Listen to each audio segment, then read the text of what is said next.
नमस्कार, आप सभी का हार्दिक स्वागत है आज की गुफ्तगू में। आज की गुफ्तगू जिसके बारे में आगाज़ हुआ इस वर्ष 2021 मेंस्ट्रुएशन यानी कि माहवारी, पीरियड, मासिक धर्म, रजोकला को लेकर एक हमारा अभियान cook right eat right movement, back to roots हमारा ब्रांड, लेट्स गिव बैक हमारी एनजीओ। ये अभियान इसलिए कि खान-पान का सीधा रिलेशन आपके शरीर से होता है और शरीर का सीधा कनेक्शन आपके खान-पान से होता है। तो जो आप बाहर से अंदर लेते हैं, वही चीज़ अंदर आपको बाहर देता है। तो ये जो है कड़ी जुड़ी हुई है और चूँकि हम खाने को लेके बहुत बातचीत करते हैं, पकाना, व्यंजन, कॉम्पिटिशन्स, कॉन्टेस्ट, तो ये बहुत आवश्यक होता है कि इन चीज़ों को गहराई से समझा जाए। और जहाँ तक माहवारी मेंस्ट्रुएशन एक बहुत ही हमारे जीवन का हम महिलाओं के जीवन का अभिन्न अंग है।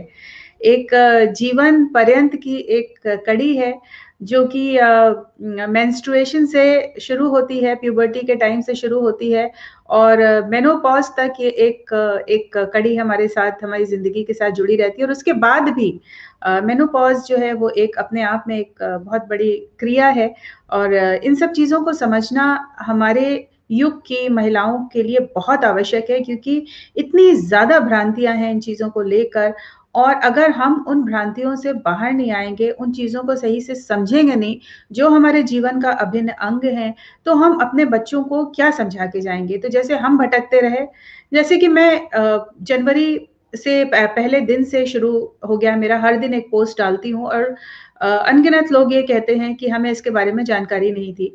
तो ये बहुत दुःख की बात है कि इन चीज़ों की जानकारी हमें नहीं है।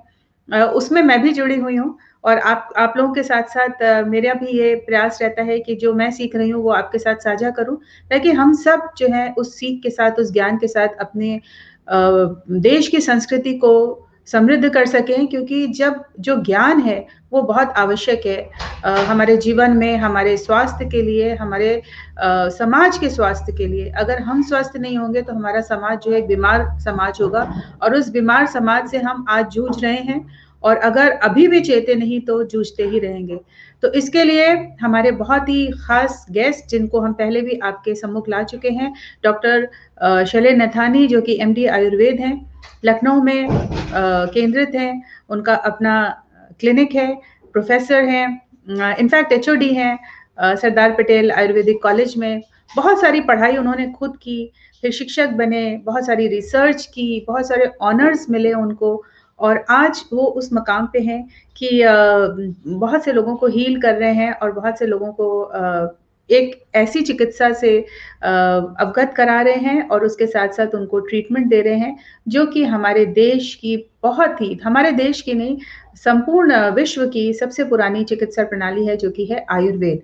और आप सभी को पता है कि मैं आयुर्वेद को लेके कितनी पैशनेट हूँ और कितना ज़्यादा मुझे इस चीज़ का एक लगन है कि हम सब इस आयुर्वेद की जो चिकित्सा है उसको समझें, मानें और उस पे चलें क्योंकि आयुर्वेद ही एक ऐसी चिकित्सा है या अल्टरनेटिव मेडिसिन जो आपके जीवन को आपकी बीमारी के साथ कनेक्ट करता है, जीवन प्रणाली को। मैं ये नहीं कहती हूँ कि बाकी चिकित्सा प्रणाली गलत है या खराब है लाइक बहुत कभी-कभी इंस्टेंट चीज़ें चाहिए होती हैं तो उसमें आयुर्वेद का इंतज़ार नहीं किया जा सकता, तब आपको एलोपैथी की ज़रूरत पड़ेगी ही। लेकिन लेकिन जब एलोपैथी होती है तो वो क्या करती है आपकी बीमारी को आपके जीवन शैली से, आपके खान-पान से अलग कर देती है। एक आपकी बीमारी को अलग से ट्रीट करती है, लेकिन आयुर्वेद एक ऐसी चिकित्सा प्रणाली है जो आपके जीवन शैली और आपकी बीमारी को साथ में रख के तब बताती है। तो वो खाली दवा नहीं देते हैं, वो ये भी बताते हैं कि आप इसके साथ ये अवश्य करें तभी ये फ़ायदा करेगी। तो मन की स्थिति जैसे कि हम कहते हैं उसके साथ ही ये चिकित्सा जुड़ी हुई है और आज के हमारे जो मेहमान हैं वो हमारे मिट्टी की खुशबू कॉन्टेस्ट के स्पॉन्सर भी रहे हैं और उन्होंने हमारी 2-3 जिन लोगों ने उनके साथ कंसल्टेशन लिया है एज़ अ तोहफ़ा, as a complimentary consultation gift, तो उन्होंने उनको बहुत अच्छी कंसल्टेशन दी है और सभी बहुत खुश हैं और उन्होंने ग्रुप में साझा भी किया है। तो मैं स्वागत करती हूँ डॉक्टर शैलेंद्र नैथानी का और आज हमारा टॉपिक है उनके साथ बातचीत का मेंस्ट्रुएशन। नमस्ते डॉक्टर शैलेंद्र नैथानी और आपका हार्दिक स्वागत है। आशा है आप हमारी अभी तक की जो परिचय प्रणाली है आपको लेके और आज के टॉपिक को लेके सुन रहे थे, तो इसके बारे में जी जी, मैं जैसा आपने बताया कि मैं ये लखनऊ में सरदार पटेल आयुर्वेदिक कॉलेज में मैं HOD एंड प्रोफेसर हूँ फिजियोलॉजी डिपार्टमेंट में। और हमारा ज़्यादातर काम जो है लीवर डिसऑर्डर्स पे है, hepatitis B, hepatitis C, skin disorders पे है, और जो भी क्रोनिक डिसऑर्डर है सब पे हमारा काम है। अर्थराइटिस पे जितनी पुरानी, जैसे आप बता रहे थे कि जहाँ इमरजेंसी है, जहाँ पे एकदम इमरजेंसी ट्रीटमेंट की जरूरत है, वहाँ तो एलोपैथिक बहुत अच्छे काम करती है। जितनी भी एक्यूट डिसऑर्डर है उसमें एलोपैथ बहुत अच्छा काम करती है, लेकिन क्रोनिक डिसऑर्डर में जो है वो उतना अच्छा काम नहीं करती है। उसमें उसके साइड इफेक्ट भी बहुत होते हैं जब बहुत दिन तक दवाई कोई खानी होती है, तो उसमें आयुर्वेद या और दूसरी प्रणाली अच्छा काम करती है। तो मेरा ज्यादातर स्किन पे, अर्थराइटिस, इन सब पे काम है। तो डॉक्टर साहब आप लखनऊ में कितने वर्षों से हैं? मैं करीब 25-26 साल हो गया मुझे प्रैक्टिस करते हुए। 25-26 साल। और आपकी उम्र क्या है अगर मैं पूछ सकूं? मेरी करीब 55 साल उम्र है। Oh my God!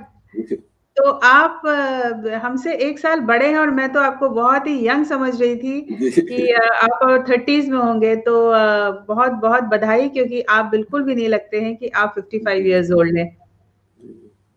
55 years young है। तो इसका राज क्या है? आयुर्वेद। आयुर्वेद की, हाँ, क्यों अगर आप कायदे से फॉलो करें, अपने जीवन शैली में उसको अपनाएं, तो एजिंग स्लो हो जाती है। आयुर्वेद में रसायन चिकित्सा बोली गई है। कुछ ऐसे औषधियां, कुछ आहार ऐसे होते हैं जिनको लगातार खाने में इस्तेमाल करने से, खाते रहने से एजिंग प्रोसेस स्लो डाउन हो जाती है। रसायन मतलब एंटीऑक्सीडेंट जो जिसे बोलते हैं ना आजकल, वो होते हैं रसायन जो एजिंग प्रोसेस को स्लो डाउन कर देते हैं। जी, जी। योगा है, ये सब चीजें, जी, जी। मेडिटेशन। जी, तो हमारा जो ये थीम चल रही है, टॉपिक चल रहा है मेंस्ट्रुएशन को लेके, आपको कैसा लगा? डॉक्टर साहब, इसके बारे में लोग बातचीत करते नहीं और हम बहुत खुल के इस वर्ष नहीं, बहुत जरूरी है ये तो बहुत ही जरूरी है। इसके बारे में एजुकेशन इसके बारे में बहुत जरूरी है, क्योंकि इससे बहुत सी बीमारियां इसके खाने पीने से कई इसको कंट्रोल किया जा सकता है। हमारी लाइफ स्टाइल से पूरी तरह प्रभावित होता है। और बेसिकली क्या होता है कि हार्मोनल चेंजेस होते हैं। ये जो 28 डेज की साइकिल होती है, जो 28 से 35 दिन की जो साइकिल होती है, सब में अलग अलग, तो उसमें ऐसे हार्मोनल चेंजेस इतने होते हैं कि मूड्स के बाद आदमी के मूड के ऊपर भी इसका बहुत इफेक्ट पड़ता है। खासकर जब जब जब टेस्टोस्टेरोन बढ़ता है बॉडी के अंदर 14 से 17 दिन के बीच में, तो बहुत इस तरह से अभी आगे बताएंगे। तो खाने पीने से इसको काफी कुछ कंट्रोल किया जा सकता है। खाने पीने से अपने लाइफ स्टाइल में परिवर्तन लाके इसको ठीक कर सकते हैं जो प्रॉब्लम होती है। जी, जी। डॉक्टर साहब, मैं आपसे पूछना चाहूंगी कि आपके पास इनके कई सारे केसेस आते होंगे, तो किस टाइप के केसेस आपके पास आते हैं? हम लोगों के पास PCOS के आजकल ज्यादा केसेस बढ़ गए। PCOS बहुत बढ़ गया है, और इरेगुलर मेंस्ट्रुएशन का भी बहुत केसेस होते हैं इस समय, क्योंकि लाइफ स्टाइल ऐसी हो गई है। जी, जी। तो इरेगुलर मेंस्ट्रुएशन के बारे में आपने बताया कि उनके केसेस बहुत बढ़ गए हैं। तो उससे क्या होता है? क्या बीमारियां हो जाती हैं? क्या प्रॉब्लम्स होती हैं? ये हार्मोनल इम्बैलेंस हो जाता है बॉडी के अंदर, उसकी वजह से इरेगुलर मेंस्ट्रुएशन ज्यादातर होता है। ज्यादातर जो फिजियोलॉजिकल है, बाकी पैथोलॉजिकल तो जैसे कई चीजें होती है, जैसे ट्यूबरकुलोसिस हो गई इस पार्ट की, वो तो अलग चीज है। लेकिन जो फिजियोलॉजिकल चेंजेस बॉडी के अंदर, जो नॉर्मल शारीरिक प्रक्रिया में जो बदलाव आ जाते हैं, जो ये हमारे जो ये मैं सोचे में 3 जो 28 डेज की साइकिल होती है, 28 दिन की जो ये साइकिल होती है, ये 3 स्टेजेस में होती है। फॉलिकुलर स्टेज होती है, ओवुलेशन वाली होती है, और ल्यूटियल स्टेज होती है। इन तीनों में अलग अलग हार्मोनल चेंजेस होते हैं। जैसे फॉलिकुलर स्टेज में एस्ट्रोजन और प्रोजेस्टेरोन वगैरह कम होता, तो यही सब चीज पे खाने पीने का असर पड़ता है। क्योंकि आयुर्वेद में जैसे स्वास्थ्य की परिभाषा बताई गई है कि ये इनका दोषों का और धातुओं का और अग्नि का इनका सम रहना, यानी होमोस्टेसिस, हर चीज बॉडी के अंदर एक नियत इक्विलिब्रियम में रहती है। अगर वो इक्विलिब्रियम बिगड़ा, वो सामंजस्य बिगड़ा, वो साम्य अवस्था बिगड़ी, तो फिजियोलॉजिकल चेंज भी आते हैं, और ज्यादा बिगड़ गई तो फिर पैथोलॉजिकल चेंज हो जाते हैं, बॉडी के अंदर विकृति पैदा हो जाती है। पहले तो मतलब उसकी मतलब जो नॉर्मल शारीरिक प्रक्रिया में कुछ बदलाव आना शुरू हो जाते हैं, सिम्टम आने लगते हैं। तो ये रेगुलर मेंस्ट्रुएशन दो तरह का, मतलब समझ लीजिए, एक तो ये केवल हार्मोनल चेंज से होता है, वो तो फिजियोलॉजिकल, लेकिन कभी कभी क्या होता है, कोई बीमारी हो गई इसके अंदर, कोई ट्यूबरकुलोसिस हो गई इस पार्ट की, कोई इन्फेक्शन हो गया, तब भी चेंजेस आते हैं इस तरह के। जी। डॉक्टर साहब, जब ये मेंस्ट्रुएशन स्टार्ट होता है, पहला पीरियड जब शुरू होता है, तो ये इतना ज्यादा हार्मोनल इम्बैलेंस क्यों होता है बॉडी में? वो पहला पहला स्लॉट होता है कि पहले पहले बॉडी में एकदम से ईस्ट्रोजन आता है, तो आदमी इसको उसके लिए एकदम नया होता है। जैसे मेल में हो चाहे मेल्स में टेस्टोस्टेरोन आता है तो बहुत एग्रेसिव हो जाता है, फीमेल्स में तो बॉडी में पहली बार वो चेंजेस आते हैं, इसलिए थोड़ा सा नई चीजें होती है। अब ये मतलब ह्यूमन बींग्स में ऐसा ही होता है, बल्कि जानवरों में तो हर साल वो चेंजेस आते हैं, फिर एकदम खत्म हो जाता है जैसे। और जो ये तो ह्यूमन बींग्स में ऐसा होता है, बाकी और जो जानवर होते हैं उनमें हर साल ये चेंजेस आते हैं और फिर वो खत्म हो जाता है परमानेंट, मतलब गायब हो जाते हैं हार्मोन्स। जी जी। डॉक्टर साहब, हमारे जो भारतीय संस्कृति है उसमें अगर हम पीछे चले जाते हैं तो हमारी जो जीवन शैली थी वो बहुत ही सात्विक थी, बहुत ही डिसिप्लिन थी, और जिसमें कि समय पे उठते थे, समय पे सोते थे, जिसकी वजह से जो किसी का भी शरीर है, बच्चों का शरीर है, वो तैयार होता था इम्बैलेंसेस को झेलने के लिए, इनको संभालने के लिए, झेलना नहीं कहूंगी, इनको लेने के लिए, संभालने के लिए। विजिलेंस ज्यादा रहती थी, तो उसको सत्व ज्यादा रहता था शरीर के अंदर, तो वो सब चीजों को आदमी बर्दाश्त कर लेता था या उसको सस्टेन कर लेता था। अब क्या है कि सत्व भी थोड़ा सा कम हो गया है, क्योंकि हम लोगों की जीवन शैली बदल गई है, देर से उठना है, टाइम से नहीं उठते, और शारीरिक रूप से भी हम लोग बहुत कमजोर हो गए, पहले के जैसे नहीं रह गए, तो हम लोग उसको बर्दाश्त नहीं कर पाते। तो कभी कभी बहुत लोगों को जब स्टार्ट होता तो बहुत पेन होना या बहुत ही मूड स्विंगिंग बहुत होती है, और बाद में जब मीनोपॉज होता तो भी यही प्रॉब्लम होती, तब तो बहुत दिक्कत होती है, हॉट फ्लैशेस होते हैं तब तो, क्योंकि इतने दिन बॉडी को आदत पड़ जाती है इन हार्मोन्स की, फिर वो एकदम से डिक्लाइन होने लगते हैं। क्योंकि एस्ट्रोजन हार्मोन ऐसा होता है कि उसकी वजह से फीमेल्स में ब्लड प्रेशर बढ़ता है, उनका टेम्परामेंट बहुत कूल रहता है, उनकी स्किन में ग्लो रहती है, उनके बालों में ग्लो उसी हार्मोन से रहता है। और वो हार्मोन धीरे जब मीनोपॉज होने लगता है तो डिक्लाइन होने लगता है, तो उनके स्वभाव में भी बहुत परिवर्तन आ जाता है, क्योंकि उसी वजह से उनका टेम्परामेंट एकदम कूल रहते हैं, कोई जल्दी उनको गुस्सा नहीं आता है, कोई भी चीज को बर्दाश्त कर लेते हैं, उसी हार्मोन की वजह से होता है। और वो जब बाद में कम होता है तो काफी परिवर्तन, हॉट फ्लैशेस होते हैं, गुस्सा आने लगता है, ब्लड प्रेशर शूट कर जाता है, कई चीजें हो जाती हैं, नींद अनिद्रा की बीमारी हो जाती है अक्सर करके। डॉक्टर साहब, परिवार वाले जो हैं वो इन चीजों को समझ नहीं पाते और उनको अनदेखा या अनसुना कर देते हैं। तो ये जो एक समय है जो हमारी संस्कृति में नियत किया गया था, जिसमें कि महिलाओं को एक शारीरिक रेस्ट देने की जो प्रक्रिया थी, जिसमें बहुत सारी चीजें जुड़ी हुई हैं जो मैं आगे अपने ग्रुप मेंबर्स के साथ साझा करूंगी। तो आज के युग में क्योंकि मुझे लगता है पुरुष वर्ग जो है वो बहुत ज्यादा इन चीजों के बारे में जागरूक नहीं है, और महिलाएं भी कहीं ना कहीं भटक चुकी हैं और इसको एक मुसीबत की तरह लेती हैं। तो थोड़ा सा आप इस पे रोशनी डालें कि ये एक बहुत ही महत्वपूर्ण हमारे शरीर का अंग है जिसको हमने बहुत खूबसूरती से प्रिजर्व करना है। जी जी, प्राचीन काल में कुछ साल पहले की अगर यही बात करें तो इस तरह की व्यवस्थाएं थी कि जब ये फॉलिकुलर स्टेज होती, जब ब्लीडिंग वाली जो 1 से 5 दिन जो होते थे, तो उनको विशेष उनका उस समय उनका हार्मोन लेवल बहुत कम हो जाता है, एस्ट्रोजन प्रोजेस्टेरोन बहुत कम हो जाता है, और जो मेल हार्मोन भी फीमेल्स में होता है टेस्टोस्टेरोन, वो तो लगभग एकदम नील हो जाता है उस वक्त। तो उस वक्त बहुत ही वीकनेस रहती है और बहुत ही क्या कहते हैं कि उनका मूड जो है काफी मतलब जो है लो रहता है। तो उसमें रेस्ट करने की व्यवस्था होती थी पहले के जमाने में। कि अब क्या है कि लोग, स्त्रियां भी वर्किंग है और लोगों को जानकारी नहीं है कि मतलब इसमें बॉडी और मन और स्त्रियों का जो है थोड़ा सा परिवर्तित रहता है, थोड़ा सा चेंज रहता है। तो इसलिए जो पुरानी व्यवस्थाएं थी ठीक थी कि उनको रेस्ट किल दे दिया था, तो उनको रेस्ट रूम दे दिया जाता था पहले, तो ये इस तरह की व्यवस्थाएं थी। अब ये समाज में जो जीवन शैली में परिवर्तन आए हैं, महिलाएं भी वर्किंग होने लगी, तो उनके ऊपर डबल पड़ गया। जो वर्किंग करती हैं वहां तो उनको काम करना पड़ता है, घर का भी काम करते ही रहती हैं, तो उनके ऊपर मेरी पत्नी भी जा रही है तो उनके ऊपर एक्स्ट्रा लोड पड़ गया है। जी, आपकी पत्नी यहीं आस-पास हैं कहीं? हाँ, वो पीछे हँस रही सुन के कि बिल्कुल हँसेंगी, बिल्कुल हँसेंगी और बिल्कुल सही बात है क्योंकि आप सही बात कह रहे हैं और आप खुद डॉक्टर हैं, चिकित्सक हैं, तो आप इन चीज़ों को बहुत अच्छे से समझ सकते हैं। लेकिन कहीं न कहीं हम इन चीज़ों को टेकन फॉर ग्रांटेड लेते हैं, जिसकी वजह से चीज़ें बिगड़ती जाती हैं। जी, जी, लेकिन जी, हर बिल्कुल, हर बिल्कुल। पुरुष जो है वो कहीं न कहीं एक पति है, एक पिता है, भाई है, बिल्कुल। बहुत सारे रोल्स अदा करता है, तो उसको इन चीज़ों को समझना बहुत ज़रूरी है, आवश्यक है। डॉक्टर साहब ये बताइएगा कि जो हमारी महिलाएँ हैं, मीडिया का जो इन्फ्लुएंस हुआ है, एडवर्टाइज़मेंट्स जो आने लगे हैं, उसमें बहुत तरीके से ये बताया जाता है कि ये समय कोई ऐसा नहीं है जिसमें आप बैठ जाएँ या आप खेले-कूदें ना या आप ये ना करें, वो ना करें।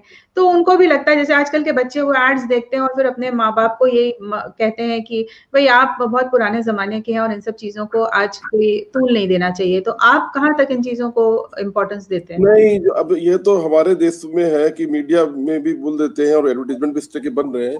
लेकिन अभी तो बाहर के देशों में तो जो इन्होंने जो इसके हिसाब से जो है उसकी मतलब सिंक्रोनाइज़ेशन करना शुरू कर दिया है कि मतलब इन दिनों में स्त्रियों को ये करना चाहिए। वो भी मतलब जो बाहर के देशों में जो सिंक कराते हैं मतलब इन पूरे 28 डेज़ की साइकिल को 5 दिन उनकी जो शुरू के में जो ब्लीडिंग के पीरियड होते हैं, उसमें क्या करना चाहिए। उसमें वो हमेशा बोलते हैं कि रेस्ट करें, अगर आप थोड़ा-सा एक्सरसाइज करते हैं तो बहुत लाइट एक्सरसाइज करें, योगा करें। ये शुरू के जो 5 डेज़ होते हैं। और जब जब जब ओव्यूलेशन वाली स्टेज आती है तो जैसे जो एथलीट्स होते हैं उनको बोलते हैं तब आप इंटेंसिव एक्सरसाइज कर सकते हैं ओव्यूलेशन वाली स्टेज, तब टेस्टोस्टेरोन हाई राइज पे रहता है। तो ये अब तो विदेशों में तो वो साइकिल के डेज को सिंक करते हैं कि आपको क्या खाना चाहिए उस दिन। और वो बोल रहे हैं कि इन 5 दिनों में बहुत पित्तवर्धक चीजें मतलब उन्होंने कैफीन बोली, टोबैको और अल्कोहल ये इसका बिल्कुल इस्तेमाल ना करें, फैटी चीजें बिल्कुल इस्तेमाल ना करें या कम करें, शुगर वाली चीजें कम करें, इन 5 दिनों में बोलते हैं, अब बोलते हैं। लेकिन हमारे यहाँ जो पुराना बोल दिया तो उसको लोग सोचते हैं कि वो गलत है। लेकिन अब फॉरेन कंट्रीज में तो वो पूरा जो बहुत हाउस मतलब जो वर्किंग लेडीज हैं वो अपने इन डेज को सिंक करती हैं, उनको क्या रूटीन का फॉलो करना है इनको कैलकुलेट करके। जैसे डॉक्टर साहब फॉरेन कंट्रीज़ में हमारा शास्त्र और हमारे शास्त्री सब पहुँच गए हैं, उनको खींच लिया गया है, जिसकी वजह से जिस देश पे इतने साल जब इन्वेडर्स रहे और हम गुलाम रहे, तो हमारी जो पढ़ाई-लिखाई, हमारा ज्ञान है, वो कहीं न कहीं एक कोने में चला गया, जिसकी वजह से जो आज की जनरेशन है, वो भटकी हुई है, क्योंकि ना ही बिल्कुल, वो ज्ञान रहा हमारे साथ और ना ही उसको पढ़ाने वाले लोग रहे। तो आज इस बिल्कुल, पैंडेमिक टाइम पे अगर आप गूगल सर्च करें तो ये सारी चीज़ें जैसे कि आप बता रहे हैं कि विदेशी जो हैं वो इन चीज़ों को बहुत मान रहे हैं और इन चीज़ों को समझ के कर रहे हैं, तो उसका रीज़न यही है कि वहाँ पे इन चीज़ों को पढ़ा गया, इन पे रिसर्च की गई और उन्होंने समझा कि ये जो शास्त्र हैं, इनके शास्त्रों में जो लिखा हुआ है, यही सही है क्योंकि हमारे भारतीय संस्कृति में कभी भी प्रेगनेंसी के लिए कोई भी डिवाइस नहीं यूज़ किया कॉन्ट्रासेप्टिव थे, जाता था, कोई भी पिल्स नहीं यूज़ किए जाते थे। वो सिर्फ़ और बिल्कुल, सिर्फ़ मून की साइकिल से उसको सिंक किया जाता था जैसे कि आप कह रहे हैं। बिल्कुल, तो बिल्कुल, साइकिल सिंक करके थे बिल्कुल, कॉन्ट्रासेप्शन बिल्कुल, होता था। बिल्कुल। तो ये बहुत आवश्यक है कि हमारे जो आज की जनरेशन है और हमारी जैसी जो महिलाएँ हैं, वो सिर्फ़ और सिर्फ़ थोड़ा-सा अपने दिमाग को खोलें और उन बिल्कुल, चीज़ों को समझें क्योंकि कहीं न कहीं बीच में इन सारी बातों को जो भ्रांतियाँ हैं, उसको तोड़-मरोड़ दिया गया। उसको इस बिल्कुल, तरीके से प्रेज़ेंट किया गया कि लोगों को लगता है कि ये गलत है और वो प्रेज़ेंट करने का कारण भी ये था कि जो बीच के लोग थे, वो सिर्फ़ फ़ॉलो कर रहे थे कि उन्होंने जो अपनी माँ से सुना, अपने दादी-नानी से सुना, हाँ, वो बिल्कुल गैप हो गया बच्चों था को कह बिल्कुल, देते थे कि नहीं बस करना है तुमको। अब आज के बच्चे तो पूछते हैं कि क्यों करना है? तो बिल्कुल। इसी वजह से हम जो है क्यों का जवाब देने के लिए उतरे हैं मैदान में कि सबको सब बातों का वैज्ञानिक स्वरूप दे सकें कि भई क्यों इसलिए है कि बिल्कुल, मंदिर जाना है या नहीं जाना है, नहाना है या नहीं नहाना है, सिर धोना है या नहीं धोना है, खान-पान को किस तरीके से आचार-विचार को इस समय आपने रखना है, ये बहुत आवश्यक बिल्कुल, है। तो बिल्कुल। डॉक्टर साहब, आप ये बताइए कि जो बच्चे हैं जब जो जिनको माहवारी शुरू होती है स्टार्टिंग जब बिगनिंग होती है, आज के युग में बहुत जल्दी आरंभ हो जाता है। जैसे इसकी जो एक अवधि नियत थी वो 14-15 साल में लड़कियों को होता था, लेकिन आज हम देखते हैं कि 7 साल, 8 साल, 12 तक में बच्चों को, लड़कियों को माहवारी शुरू हो जाती है। तो ये कहाँ तक सही है? ये इसके कारण यही है कि उनके जो हार्मोन्स जो है वो उनके जल्दी बनने लग गए, या तो एक तो खान पान की व्यवस्था का भी असर पड़ रहा है, और उनके मानसिक जो कंडीशन होती है, मेंटल कंडीशन है, उसका भी असर पड़ रहा है कि वो हार्मोन जल्दी स्टार्ट हो जाता है, रिलीज स्टार्ट हो जाता है। तो हार्मोन स्टार्ट हो जाता है तो फिर माहवारी भी स्टार्ट हो जाती है। उनकी जिसमें जो कहीं ना कहीं ज्यादा जो है उनका मानसिक स्तर जो है, जो मानसिक अवस्थाएं हैं, उनकी मेंटल कंडीशंस जो है, वो काफी कुछ आजकल इंटरनेट ये सब चीजें जो की वजह से उनको काफी उत्सुकता रहती है, और सत्व कम होता जा रहा है, सत्व कम होता जा रहा है। जो सात्विक जो जो गुण थे वो काफी कम हो जा रहे हैं। खाने पीने से भी असर पड़ता है देखिए इन गुणों का। और पहले के एजुकेशन सिस्टम में अब में थोड़ा सा फर्क तो आया है, तो वो तो इसी कारण से ये सब चीजें हो रही हैं। डॉक्टर साहब, खाने पीने से बहुत ज्यादा फर्क पड़ता है? खाने पीने से ही पड़ता, सबसे ज्यादा मन का असर पड़ता है देखिए शरीर के ऊपर। साइकोसोमेटिक बोलते हैं ना कि मन, पहले का मन जो था वो ज्यादा लोगों का अध्यात्म में रहता था। जी, अब मन परिवर्तित हो गया है। जी, मन का असर। जी जी। और हमें याद है कि हम लोग के यहाँ कहा जाता था, जैसे हम तो लखनऊ के हैं तो नॉनवेज कायस्तों में खाया जाता है, लेकिन हमारे ददियाल में कहते थे कि लड़कियों को अंडा ज्यादा मत दो और मांस ज्यादा नहीं खाना चाहिए। तो तब समझ में नहीं आता था कि लड़कियों को ये क्यों करना चाहिए।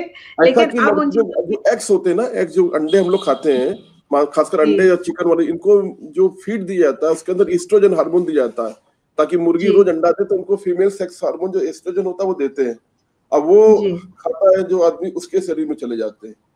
तो इसलिए भी जल्दी हो रहा है, जो आपने बताया कि क्यों, इसके कारण ये भी है कि हम लोग एक्स ज्यादा ले रहे हैं, और जो पोल्ट्री इंडस्ट्री है पूरे एस्ट्रोजन पे, उनके फीड में, उनके दाने में एस्ट्रोजन हार्मोन लाते हैं। दूसरा जो शैम्पू वगैरह जो है, ये कॉस्मेटिक्स जो आते हैं, इसके अंदर भी फीमेल हार्मोन एस्ट्रोजन डालते हैं, क्योंकि जब तक ये रहता है तब तक बाल अच्छे रहते हैं, स्किन ग्लो करती है। तो वो अब वो लोग बाल में लगाते हैं, कुछ ना कुछ ऑब्जर्व होता है, फिर सब लोग बाल धोते हैं, वो सब नदी में जा रहा है, फिर लौट के वो रिसाइकिल होकर पानी आ रहा है, तो वो हार्मोन मेल्स में भी जा रहा है। तो मेल का स्पर्म काउंट भी इसकी वजह से बहुत कम हो गया इस समय, जो स्पर्म काउंट तो कम हो रहे हैं मेल के अंदर। तो यही क्योंकि कॉस्मेटिक का भी बहुत असर पड़ रहा है इसके ऊपर, और जल्दी स्टार्ट होने के कारण ये भी कि एक्स ले रहे हैं। जो मिल्क इंडस्ट्रीज में है वो क्या कहते हैं, वो एक इंजेक्शन देते हैं प्रोलैक्स उसका क्या कहते हैं, उससे भी होता है, वो भी हार्मोन होता है, ऑक्सीटोसिन वगैरह का हार्मोन देते हैं जी। गाय भैंस सबको देते हैं। जी। अब वो आदमी भी दूध पी रहा है और औरत भी, सब लोग पी रहे हैं, तो उसके अंदर वो हार्मोन लेवल बढ़ जाता है जल्दी। जी। तो मेरे सदस्यों, जो हम दूध को लेके और मांस को लेकर बातचीत करते हैं, उसमें ये एक बहुत बड़ा रीजन है कि क्यों हम मना करते हैं, क्योंकि अगर कहीं कुछ गलत होता आया है तो उसको आवश्यक नहीं है कि हम करते जाएं, कहीं ना कहीं हम सुधार कर सकते हैं, और ये जीवन ही हमें इसलिए मिला है कि हम उसमें सुधार लेकर आए, और अपना जीवन और अपने पीछे जो छोड़ कर जाएंगे वो कहीं ना कहीं हमको ऐसा लगे कि हमने अपना प्रयास किया और हमने अपना कर्म किया। तो ये कर्म हमारे लिए समझने और करने बहुत आवश्यक है। देखिए, डॉक्टर साहब भी यही बात बता रहे हैं कि जो इंजेक्शंस दिए जाते हैं जानवरों को, और वही चीज जब हम लेते हैं तो हमारे बॉडी में वो चीजें चली जाती हैं, जो कि बहुत हानिकारक हैं। तो चाहे वो बच्चे हों, चाहे बूढ़े हों, चाहे जवान हो, सभी के ऊपर उन चीजों का असर होता है। और हमें कोशिश करनी चाहिए कि जितना ज्यादा प्रकृति से जुड़े रहें, प्राकृतिक करें। और अच्छा है कि अब ऑर्गेनिक आ रहा है, लेकिन ऑर्गेनिक को भी समझ के करें, खाली लिखने पढ़ने से नहीं, उन चीजों को अच्छे से आप लोग जानिए, समझिए, तभी कीजिए। डॉक्टर साहब, बहुत से लोग मेनोपॉज के बारे में प्रश्न पूछ रहे हैं, लेकिन वो हम अगले सेगमेंट में जब आपसे बात करेंगे तब करेंगे। आप इस बारे में मेंस्ट्रुएशन को लेके कुछ चीजें हमें और साझा कीजिए, जो कि प्रोबेबली हम अवगत ना हो उन बातों से। हाँ, जैसे भी आप बता रहे थे कि भ्रांतियां, कि बाल धोने और नहाने वाले की जो बातें बता रहे कि पहले नहीं कराते थे, क्योंकि मुझे लगता कि पहले के जमाने में बाथरूम्स वगैरह तो होते नहीं थे, तो कोई गांव वगैरह में जैसे लोग थे तो पब्लिक प्लेस ही में लोग, इस वजह से भी शायद मेरे ख्याल से मना किया जाता था, और कोई कारण नहीं डॉक्टर साहब, इसके पीछे एक बहुत बड़ा वैज्ञानिक रीजन है, जिसमें नहाना और बाल धोने का, तो वो मैं साझा करूंगी सदस्यों के साथ, और आपके साथ भी साझा करूंगी। हर एक एक्टिविटी जो भ्रांति है उससे जुड़ा साइंस है। तो हाँ ये जो है और बहुत आवश्यक साइंस है, क्योंकि इसको समझना बहुत ज़रूरी है। चाहे वो मंदिर में जाने की प्रक्रिया, जैसे हम हर साल एक बहुत खूबसूरत कार्यक्रम करते हैं सूफ़ी बसंत। तो सूफ़ी बसंत करते हैं, हज़रत निज़ामुद्दीन औलिया के दरगाह पे हम लोगों को लेकर जाते हैं। तो दरगाह जब जाते थे तो औरतों को अंदर जाना परमिशन नहीं है, और हमेशा हम लोग ये सोचते थे कि सिर्फ़ महिलाओं को ऐसी चीज़ें क्यों मना होती हैं। मुझे भी बड़ा गुस्सा आता था, क्योंकि मैं भी एक बहुत लिबरल औरत हूँ, और हर चीज़ को बहुत समझ के करती हूँ। लेकिन अब जब मेंस्ट्रुएशन के फील्ड में उतरी हूँ और इन चीज़ों को समझा है, तो उसकी साइंस और उसके रीज़न समझ में आए, और वो मैं आपके साथ बाद में साझा करूँगी। जरूर लेकिन जरूर। नहाना नहीं है, और खाना जो है, खान-पान को चेंज करना है, या हमको किस तरीके से अपना व्यवहार करना चाहिए, आचार करना चाहिए, ये सारी चीज़ें जो रोक-टोक थी माहवारी को लेके, ये सब बहुत सही थी, और लेकिन उसको प्रस्तुत गलत तरीके से किया, क्योंकि लोगों हाँ को हाँ, उसके बारे में देखिए आदत का था। फार्मूला कि सम जो स्वास्थ्य के लिए बात करते हैं तो उसमें सारी चीजें समभाव में रहे, साम्य अवस्था में रहे, दो साम्य अवस्था में रहे, शरीर की धातुएं साम्य अवस्था में रहे, अग्नि रहे, और जो शरीर की जो और जो फिजियोलॉजिकल एक्शन है, एक्सक्रीटरी ऑर्गन वो सही रहे। लेकिन साथ साथ में बोला कि प्रसन्न आत्मा इंद्रिय मनः इति स्वस्थ इति अभिधीयते, मतलब साथ में उनकी आत्मा इंद्रिय मन भी प्रसन्नता पूर्वक रहे, प्रसन्न रहे। तो ये जो चीजें हैं खान पीन की चीजें बताएंगे कि जो हमने बताया है ना कि हार्मोन्स को बैलेंस करने के लिए उस समय एस्ट्रोजन प्रोजेस्टेरोन डाउन रहता है, तो खट्टी चीजें खाने से वो एक्सेसिव ब्लीडिंग ना हो जाए, ये सब चीजें के लिए तो मना था, और कुछ कारण नहीं था इसका। जी, जी।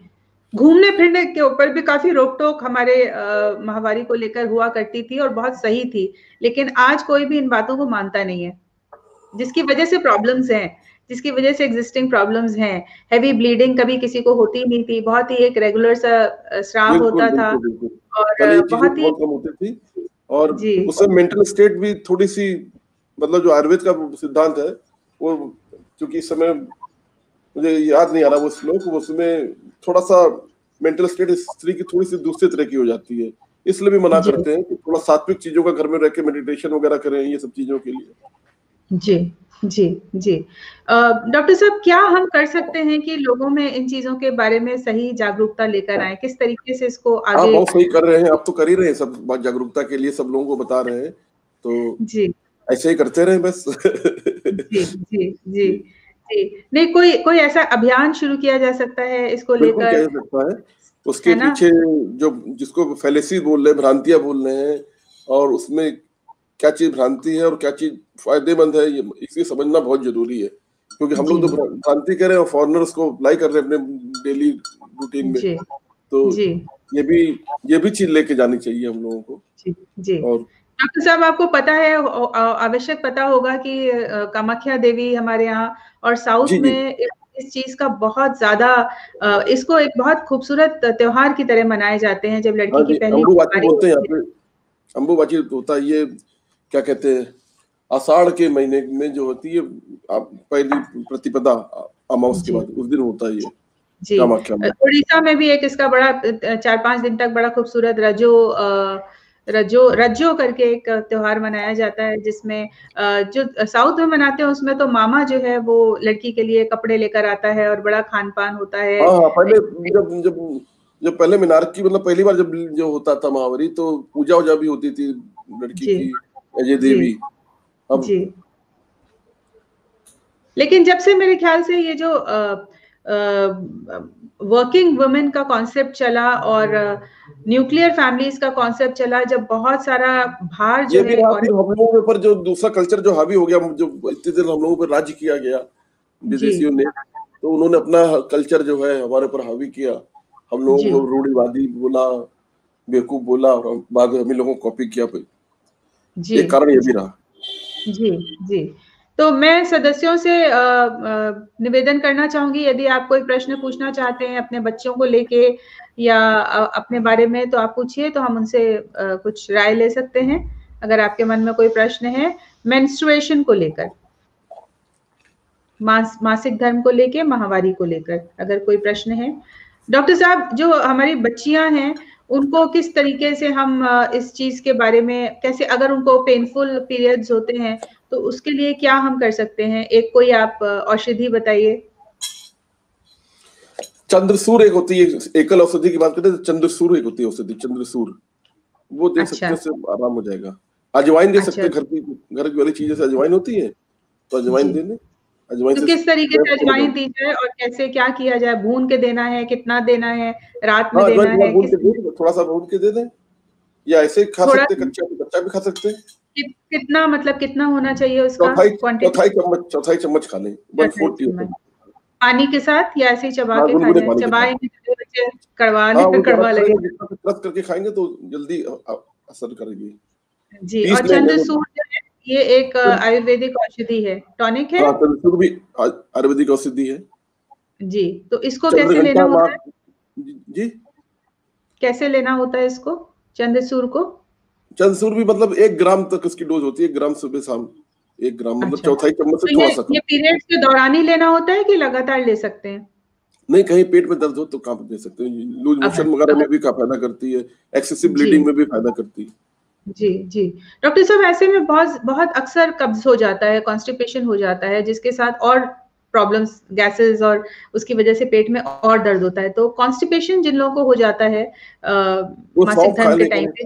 सौंफ है, मुनक्का है, खाने की चीजों में, घर की चीजों में ये सब खा लें, मतलब जो है फ्रूट वाली डाइट लें उस दिन, और सलाद ज्यादा लें, ऐसी चीज लें। हल्का खाना खाएँ और हल्का फाइब्रस खाना खाना खाएं, खाएँ। और मतलब जो डीप फ्राई चीजें हैं उसको अवॉइड करें, खट्टी चीजों को जरूर अवॉइड करें। बिल्कुल, बिल्कुल। जी, इसीलिए प्रतिमा, मना किया। इस बारे में हम चर्चा कर चुके हैं टॉक के दौरान, तो जब हम दोबारा इसको प्रसारण करेंगे तो आप उसको सुन सकते हैं कि माहवारी जल्दी आजकल क्यों हो रही है। हमने काफ़ी लंबी बातचीत की इसके बारे में। डॉक्टर साहब, जो इमोशनल औरत का जो इस समय एक एक इंस्टेबिलिटी होती है, उसको कंट्रोल करने के लिए क्या किया जा सकता है? जैसे जो यंग गर्ल्स की नहीं मैं बात कर रही हूँ, मैं ओल्डर वुमेन की बात कर रही हूँ, जैसे 30 से लेके 45 साल की उम्र तक की जो औरतें हैं, या 50, क्योंकि 50 के बाद ही मेनोपॉज शुरू होता है अक्सर, कुछ बहुत कम लोगों में थोड़ा जल्दी शुरू हो जाता है। तो उसमें उस समय क्या कोई ऐसी चीज है जो वो ले सकते हैं खान पान के अलावा? कोई दवा, कोई औषधि जिससे उनको उनकी मानसिक स्थिति थोड़ी स्टेबल रहे? जटामांसी एक औषधि होती है, सिंगल हर्ब की बात करें तो एक औषधि जटामांसी होती है। जटामांसी का काढ़ा मांस्यादि कसाई के नाम से मिलता है, वो ले सकते हैं। सारस्वता रिष्ट एक आता है, वो ले सकते हैं, क्योंकि इमोशनल इम्बेलेंस बहुत ज्यादा होता है। जी, और जी। और कभी कभी मतलब एंग्जाइटी बहुत ज्यादा हो जाती है, कभी कभी मतलब घबराहट इतनी होने लगती है इसकी वजह से, क्योंकि एकदम से जो हार्मोन लेवल इतने दिन रहा वो एकदम से डिक्लाइन करना शुरू होता है, और कभी कभी एकदम एकदम बहुत कम हो जाता है। हम्म। तो उससे कहता है खून की नसें फैल फैल जाती हैं, और एकदम से जब ठंडा ठंडा ठंडा और गरम गरम चेहरे पे लगता है, और ठंडा पसीना आता है, और वो जी, एकदम नई चीजें होती तो घबराहट सी होती है। तो उसमें जी, जटामांसी बहुत अच्छा फायदा करती है। सारस्वता रिष्ट एक आती बनी बनाई मेडिसिन की बात करें तो सारस्वता रिष्ट जी, आती है, वो पिए, 4 चम्मच सुबह, 4 चम्मच शाम, ये सब फायदा करती जी, है। जी, जी।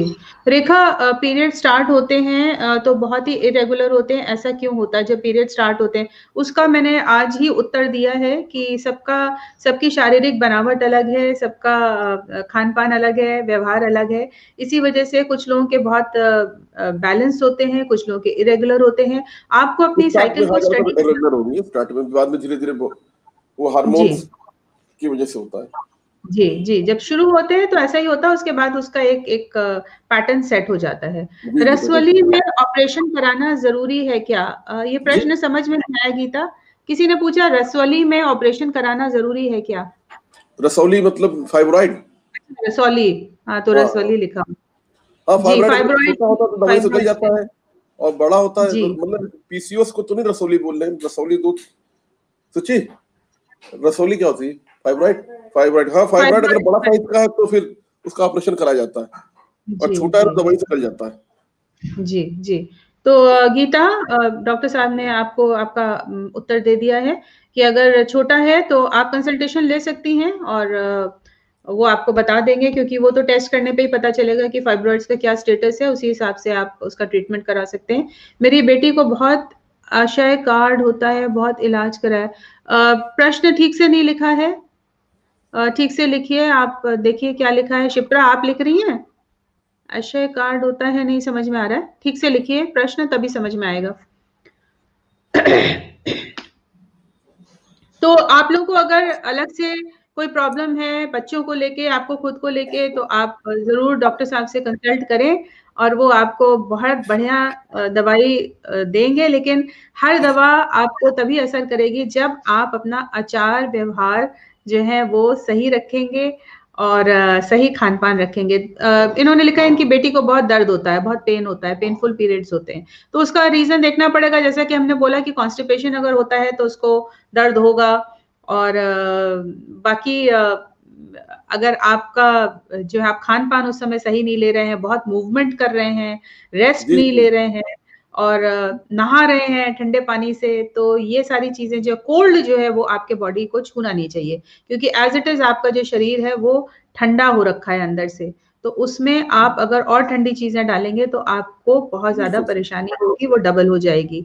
इसलिए ये जो आपका समय है ये शीत का समय है। जब पीरियड्स होते हैं तो आपकी बॉडी जो है वो अंदर विंटर का उसके अंदर माहौल है। तो विंटर्स में हम क्या करते हैं, गरम गरम कोसा गुनगुना, तो जिंजर लीजिए, हल्दी लीजिए, हल्दी बहुत अच्छी है, काढ़ा पीजिए, गरम गरम। कोई दूध वाली चाय नहीं पीनी है, कॉफी नहीं पीनी है, क्योंकि ये आपकी प्रॉब्लम्स को एग्रीवेट कर देगा, है ना। तो यही चीजें हैं। डॉक्टर साहब जाने से पहले कुछ संदेश हमारे ग्रुप मेंबर्स के लिए, सदस्यों के लिए। आज बहुत अच्छा लगा कि हमारा जो टॉपिक चल रहा है उसी से रिलेटेड हमने बातचीत की आपके साथ। नहीं, आप जो लेके चल रही हैं ये एक टॉपिक, ये बहुत ही इम्पोर्टेंट है समाज के लिए, और ये बहुत ही मतलब नोबेल काम आप कर रही हैं। इसको आप ऐसे करते रहे, हमारी तो ये शुभकामना है। और आपकी बात बहुत दूर दूर तक लोगों तक जाए, बहुत दूर हर एक आदमी तक पहुंचे। और क्योंकि जिसको फेलेसी कह के लोग मतलब कह रहे थे, अब उसको विदेशी लोग उसको अपना रहे हैं। तो हम लोग को भी हम लोग को एक बार सोचना चाहिए कि तो जो संदेश आप इस तरह से पहुंचाएंगे लोगों को, तो ये समाज के लिए बहुत अच्छा रहेगा। जो आपने बोला कि शीत का है, ये आयुर्वेद में लिखा हुआ है, लेकिन ये मुझे नहीं पता था कि आपको पता होगा कि शीत वाला जो आपने बोला, तो उसमें जिंजर उंजर बोला जाता है, जैसे ठंडक से बचने के लिए बोला जाता है। शीत व्यवहार से बचना चाहिए, क्योंकि शरीर के डॉक्टर साहब मैं तो जब किसी टॉपिक को लेती हूँ ना, तो जब तक उसकी पूरी उधेड़ नहीं देती हूँ उसको, तब तक उसको आगे लेके नहीं जाती हूँ। तो ये बहुत जरूरी है कि जो भी बात करें उसको पूरी तरीके से समझ के करें, नहीं तो नहीं करें, नहीं तो हम खाली समझें। तो अब तक मैं समझ रही थी, और जब खुद समझ में आ जाती तभी मैं उसको शेयर करती हूँ। और बहुत अच्छा है आपका साथ मिला, और इन बातों को और आगे लेके जाएंगे। और मैंने सुना आप अपनी पत्नी से पूछ रहे थे रसौली क्या कहते हैं, तो वो भी आयुर्वेद, हाँ वो भी डॉक्टर है आयुर्वेद की, वो भी एमडी यहीं से लखनऊ से उन्होंने अपना ही ESIC में यहाँ पे पोस्टेड है, यहीं पे ESIC अरे हॉस्पिटल वाह, है। ये तो हमें पता ही नहीं था। तो अब हम आपको छोड़ के उनके उनके बनेंगे पेशेंट्स। जी जी बिल्कुल। तो हम चाहेंगे उनको भी हम आपके साथ निमंत्रण दें, अपने फोरम में सदस्यों से मिलवाएं। तो अगले जो कड़ी हमारी होगी उसमें हम उनको बुलाएंगे, रुचि जी को। डॉक्टर साहब जो आपने दवाइयां बताई हैं उनका नाम मुझे आप व्हाट्सएप पे लिख दीजिएगा, और कैसे लेनी है, ताकि आज जो बातचीत की है हमारे सदस्यों को उसका कुछ ना कुछ लाभ हो और उसको सही तरीके से ले पाए। बाकी मैं आप लोगों से गुजारिश करूंगी कि यदि आपको ऐसी कोई समस्या है तो आप डॉक्टर साहब से सीधा कंसल्टेशन लीजिए। बहुत अच्छी तरीके से वो आपको आपकी समस्या को समझ के आपको बताएंगे। और अगर आपको किसी दवा की जरूरत है जो कि औषधि है, आयुर्वेद से जुड़ी हुई है, वो आप उस हिसाब से ले सकते हैं। अमेज़न पे मिल जाएंगी वो दवाइयाँ। अगर नहीं मिलती हैं तो आप डॉक्टर साहब को बोल सकते हैं, आपको वो कुरियर कर दी जाएंगी। आप उसका जो भी अमाउंट है वो पे कर दीजिएगा। बहुत ख्याल रखते हैं। 3 दिन नहीं बहती है, टी नहीं पीती, मिल्क हल्दी लेती है फिर भी। तो शिप्रा, अगर आप ये प्रश्न लिख रही हैं तो आप डॉक्टर साहब से कंसल्ट कीजिए, तो वो आपसे और भी उनके सिम्टम्स पूछ के हो सकता है आपको कोई अच्छी दवा बता पाएं और आपको सही कंसल्टेशन दे पाएं। तो क्योंकि जो चीज आप लिख रही हैं वो खाली एक दो चीजें उसकी नहीं होंगी, उससे जुड़ी और भी चीजें होंगी। क्या क्या रीजंस हैं, उसके बहुत सारे रीजंस होते हैं। जैसा कि उन्होंने बोला कि साइकोसोमैटिक रीजंस भी होते हैं खान पान के अलावा, तो वो सब समझना पड़ेगा। जेनेटिक भी होता है, अनुवांशिक भी होता है। तो यदि आपको ये दर्द होता था बहुत ज्यादा, तो कभी कभी बच्चों को भी, बेटियों को भी, फिर वो माँ को जो प्रॉब्लम्स होती हैं वो आ जाती हैं। तो आप सीधा उनसे कंसल्ट कीजिए। आप तो पहले भी कर चुकी हैं और अपना कॉम्प्लीमेंट्री सेशन ले चुकी हैं, तो आप जरूर उनसे पूछिएगा। सर आपने बहुत अच्छी जानकारी दी, धन्यवाद। डॉक्टर साहब बहुत बहुत धन्यवाद हमारे फोरम में आने के लिए। और डॉक्टर नथानी हमारे साथ हर महीने एक बार जरूर जुड़ेंगे, तो ये जनवरी महीने की हमारी बातचीत थी, गुफ्तगू थी। बहुत बहुत धन्यवाद डॉक्टर साहब, थैंक यू वेरी मच। तो ये थे डॉक्टर नथानी और ये हूं मैं आपके साथ। मेंस्ट्रुएशन की बात चल रही है, मेंस्ट्रुएशन के ऊपर एक मैं भी आपके साथ काफी बड़ा सेशन लूंगी, जिसमें जितनी भी बातें चल रही हैं, जितनी भी बातें मैं आपके साथ साझा कर रही हूँ, उन सब की वजह, उन सब के रीजंस शेयर करूंगी। और यदि आपको इस समय मुझसे कोई प्रश्न पूछना है तो पूछ लीजिए। काफी समय बाद हम एक बार फिर से जुड़े हैं, तो यदि आपके मन में कोई बातचीत है, कोई दुविधा है, तो आप जरूर पूछिए। जो दवाइयों के नाम डॉक्टर साहब ने बताए थे वो मैं आप लोगों के लिए लिख दूंगी, ताकि आप उसको अगर इस्तेमाल करना चाहें तो कर सकते हैं। तो ठीक है, मिलते हैं अगली कड़ी में। आप लोगों के साथ जुड़े रहिए। अपने मैंने बोला था कि पौष माह और मेंस्ट्रुएशन से जुड़े जो आहार है उसको डालते रहिए। कुछ लोगों ने शुरुआत में डाला, उसके बाद बंद कर दिया है, तो जुड़े रहिए और अपनी जो ज्ञान है, अपनी जो समझ है, उसको साझा करते रहिए। और आज मैंने एक बहुत अच्छा अनुभूति, आपकी पहली माहवारी से जुड़ा एक प्रतियोगिता मैंने डाली है, आपकी अनुभूति, तो जरूर उसमें भाग लीजिए। और ये तो अनीता ही होंगी, दी आपकी खूबसूरती का राज। मेरी खूबसूरती का राज आप लोगों का प्यार है। तो बहुत बहुत धन्यवाद जुड़ने के लिए। आप सबका प्यार यूं ही बना रहे ग्रुप के ऊपर, हमारी संस्कृति के ऊपर, भारतीय संस्कृति के ऊपर। और मैं आप सबके लिए हमेशा हूं और हमेशा रहूंगी। शुभ रात्रि।